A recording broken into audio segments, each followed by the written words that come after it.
Where's he at? He's right there. No, see? I don't see that. Here he comes. He's coming in. I don't think he had a fishing license.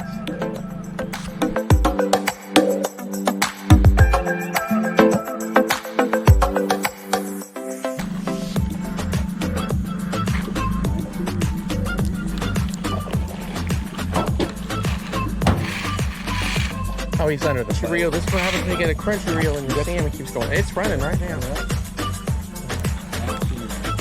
He's under. He's on the other side.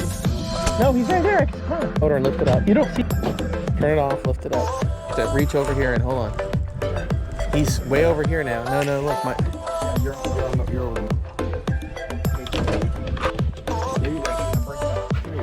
All right. There we go. Hold on, hold on.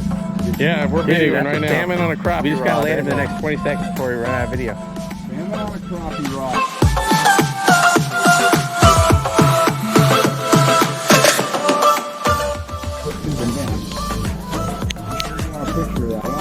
That is a ring. That looks like a trout. Yeah, that one we don't really. See if we can get him up here. Oh yeah, that's nice silver. Are you ready? You can bring him to your side. Let's just, we're gonna let him play a little bit. We'll let him wear out. There ain't no way I'm gonna horse him in this. Right now, just sliced all of that and ultra like that. If you were holding it, there you go. I got my first mate too. Awesome. And we'll bring him in. Man, the perfect net.